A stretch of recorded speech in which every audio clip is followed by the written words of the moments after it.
Hello hi friends, welcome to my channel Lily Kitchen and Blogs. ఎలా ఉన్నారు friends?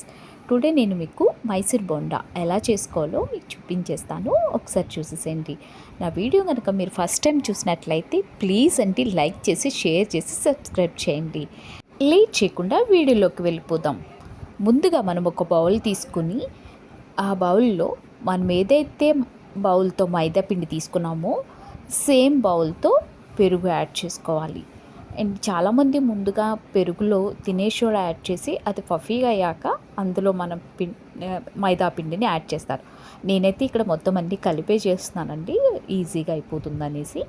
So నేను ముందుగా మైదా పిండి అండ్ కర్డ్, కొంచెం జీలకర్ర అండ్ కొంచెం సాల్ట్ అండ్ తినే సోడా అంటే వంట సోడా కూడా యాడ్ చేసి నేను కలుపుతున్నాను. ఒక వీడియోలో కలుపుతున్నట్టుగా ట్యాప్ చేస్తూ కలపాలి. అలా ట్యాప్ చేస్తూ కలపడం వల్ల ఏంటంటే బజ్జీలు అనేవి కొంచెం పఫీగా వస్తాయి అన్నమాట. సో ఇలా ట్యాప్ చేస్తూ పిండిని మనం కలుపుకోవాల్సి ఉంటుంది.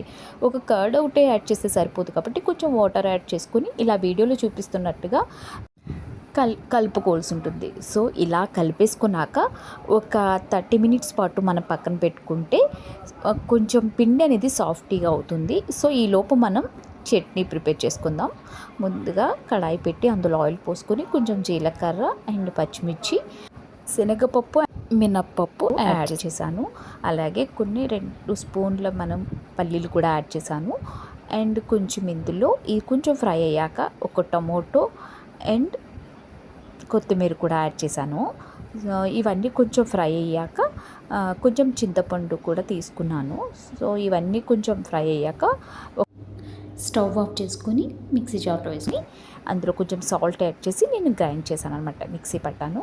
సో చట్నీ అనేది ఇలా ప్రిపేర్ అయ్యింది.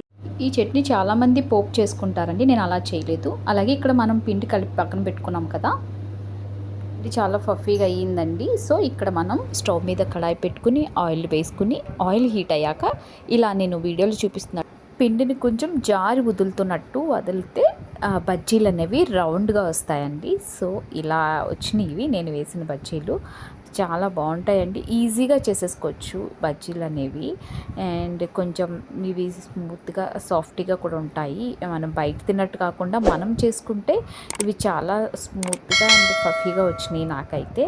సో మీరు కూడా ట్రై చేయండి బజ్జీలు అనేవి ఇలాగా, చాలా ఈజీగా అయిపోతుంది. ఇది మనం ఈవినింగ్ కూడా తీసుకొచ్చండి. ఇవి ఈవినింగ్ మనం చల్ల బజ్జీలు అంటాం కదా, అలాగే ఇందులో చిన్న సైజ్ చేసుకుంటే అవి చల్ల బజ్జీలు అయిపోతాయి. అంతేకాకుండా ఇందులో మనం పచ్చిమిర్చి అండ్ ఆనియన్స్ అండ్ అల్లం చిన్న చిన్న పీసెస్ కింద కట్ చేసుకుని అలా కూడా మనం వేసుకోవచ్చు, బాగుంటుంది. బట్ నేను ఇందులో అలా ఏమీ యూజ్ చేయలేదు, నార్మల్ బోండా కిందనే నేను వేసేసాను. ఒకసారి అలా కూడా ట్రై చేసి వీడియో చేస్తాను. అండ్ మీకు నచ్చితే కనుక వీడియో లైక్ చేసి షేర్ చేసి సబ్స్క్రైబ్ చేయండి. అండ్ మీరు కూడా ఒకసారి ట్రై చేయండి. వెదర్ కూల్గా ఉన్నప్పుడు ఇవి వేడివేడి బజ్జీలు చట్నీస్కి తింటే చాలా టేస్టీగా ఉంటుంది కదండి. ఇంకెందుకు లేట్, మీరు కూడా ట్రై చేసేయండి. లాస్ట్ ఫైనల్గా బజ్జీలు అనేవి ఇలా ప్రిపేర్ అయిపోయింది. సో నా వీడియో మీకు నచ్చితే కనుక ప్లీజ్ లైక్ చేసి షేర్ చేసి సబ్స్క్రైబ్ చేయండి. Thank you for watching. Bye.